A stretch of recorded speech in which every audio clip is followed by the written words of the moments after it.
साथियों, आज के इस वीडियो में हम जानेंगे राजीव दीक्षित जी के बारे में। एक ऐसे हस्ती जिन्होंने पूर्व राष्ट्रपति एपीजे अब्दुल कलाम साहब जी के साथ रह चुके हैं। आज भले ही हमारे बीच नहीं हैं, लेकिन उनकी यादें जिंदा है। तो दोस्तों, चलिए बिना देर किए हुए शुरू करते हैं। राजीव राधेश्याम दीक्षित एक भारत के महान व्यक्तित्व वाले इंसान थे। वह एक भारतीय सामाजिक कार्यकर्ता थे। वो गरीब और जरूरतमंद भारतीयों के समर्थक थे। बहुत सालों से बहुराष्ट्रीय कंपनियों के खिलाफ संघर्ष कर रहे थे। वह भारतीय स्वतंत्रता के समर्थक थे और भारत में स्वाभिमान आंदोलन, आज़ादी आंदोलन और स्वदेशी आंदोलन के माध्यम से देश में जागरूकता फैलाने के लिए प्रयासरत थे। वह भारतीयता के एक मजबूत आस्तिक और उपदेशक थे। राजीव दीक्षित का जन्म भारत के उत्तर प्रदेश के अलीगढ़ जिले के नाह गांव में 30 नवंबर 1967 को हुआ था। वह स्वतंत्रता सेनानियों के परिवार से थे। वह एक भारतीय वैज्ञानिक भी थे। उन्होंने एपीजे अब्दुल कलाम जी के साथ भी काम किया है।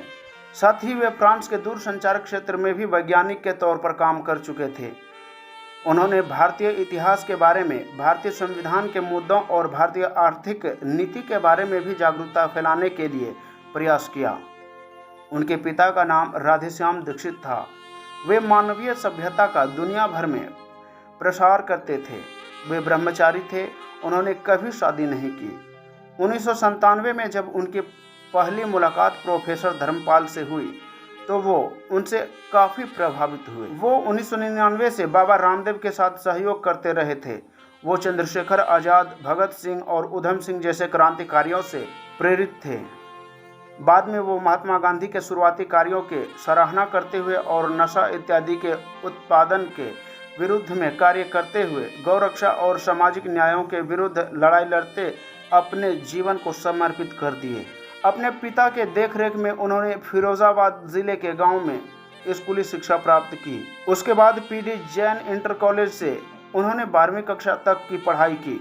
उन्होंने अपने स्नातक की पढ़ाई की शुरुआत 1984 के केकेएम कॉलेज जमुई बिहार से इलेक्ट्रॉनिक और संचार में बीटेक की डिग्री लेकर पूरी की। उन्होंने एमटेक की डिग्री भी आईटीआई खड़गपुर से प्राप्त की थी। लेकिन मातृभूमि की सेवा का जुनून हमेशा ही उन्हें अपनी ओर खींचता रहा, इसलिए वो सामाजिक सेवा के कार्य में अपने योगदान दिए। भारत में लगभग 8000 बहुराष्ट्रीय कंपनियां हैं जो भारत में अपना प्रसार कर रही है। उस कंपनी के उत्पादों के लिए भारतीय कड़ी मेहनत करते हैं, लेकिन सभी उत्पाद उनके देश भेज दिए जाते हैं। इसलिए उन्होंने स्वदेशी आंदोलन शुरू किया और हर भारतीय से आग्रह किए कि वो स्वदेशी उत्पादों को अपनाए। उन्होंने कोका कोला, पेप्सी, यूनिलीवर और कोलगेट जैसी कंपनियों के खिलाफ लड़ाई लड़ी और शीतल पेय पदार्थों में विषैला होने की बात कही। इसके लिए उन्होंने लंबी लड़ाई भी लड़ी और ये साबित भी कर दिया कि इन पेय पदार्थों में विषैला पदार्थ है। इन्हें पीना स्वास्थ्य के लिए हानिकारक है। उनका ऐसा मानना था कि इन कंपनियों ने अपने देश में धन को कम कर दिया है, जिससे भारत और गरीब होता जा रहा है।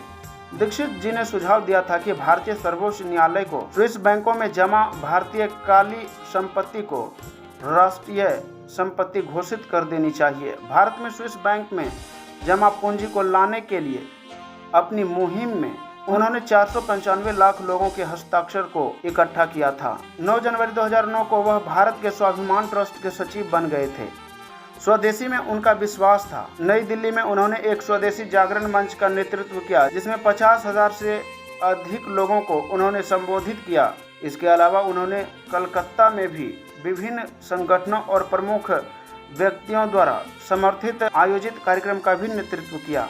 उन्होंने जनरल स्टोर की एक ऐसी श्रृंखला को खोलने के लिए आंदोलन किया जहां सिर्फ भारतीयों द्वारा बनाए गए उत्पाद की बिक्री हो। वह आज़ादी बचाओ आंदोलन के प्रवक्ता भी थे। कराधान प्रणाली के विकेंद्रीकरण की मांग करते हुए कहा कि वर्तमान प्रणाली में जो नौकरशाही है वह भ्रष्टाचार के मुख्य कारण थे। साथ ही उन्होंने यह भी दावा किया था राजस्व कर का 80% तक राजनेताओं और नौकरशाहों के भुगतान के लिए इस्तेमाल किया गया था। आम जनता के विकास उद्देश्यों के लिए सिर्फ 20% का ही उपयोग किया जाता था।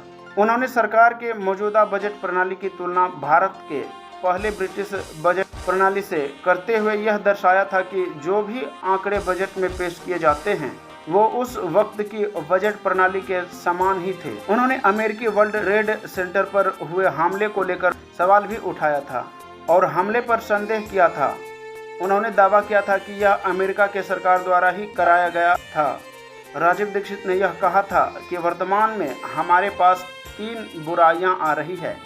यह उन्होंने वैश्विक निजीकरण और उदारीकरण को एक राज्य की ओर से ढकेलने वाली बुराई के रूप में बताया था।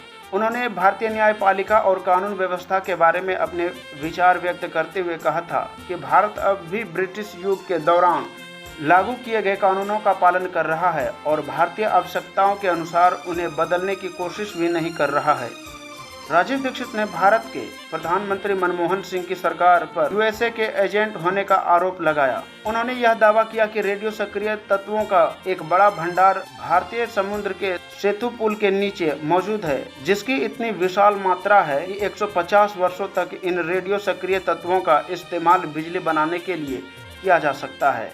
और उन्होंने यह भी कहा कि भारत सरकार उस पुल को तोड़ने की कोशिश कर रही है जो 7 लाख साल पुराना है। उस समय के नागरिक अधिकार नेता और सबसे लोकप्रिय नेता के रूप में 28वें स्थान तथा सबसे मशहूर व्यक्ति के रूप में 5877वें स्थान पर उनका नाम आता है। राजीव दीक्षित ने कई पुस्तकें लिखी और कई लेक्चर भी दिए, जिनका संग्रह CD, SD कार्ड इत्यादि जैसे इलेक्ट्रॉनिक मीडिया में संग्रहित है, जिन्हें विभिन्न ट्रस्टों के द्वारा प्रकाशित कराया गया है। ऑडियो के रूप में उनकी 1999 में भारतीय राष्ट्रवाद और भारतीय अतीत की महानता पर ऑडियो कैसेट बनी थी। इसके अलावा ऑडियो में उनकी स्वास्थ्य कथा भी है। पुस्तकों में उनके द्वारा रचित है स्वदेशी चिकित्सा गौवंश पर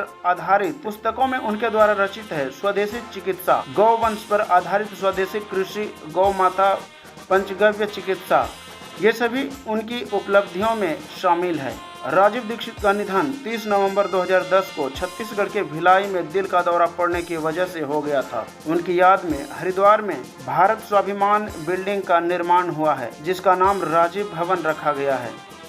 उनकी मृत्यु हुए कई वर्ष बीत चुके हैं, लेकिन अभी भी उनकी मृत्यु के कारणों पर अनिश्चितता बनी हुई है और उनकी मौत का कारण अज्ञात है।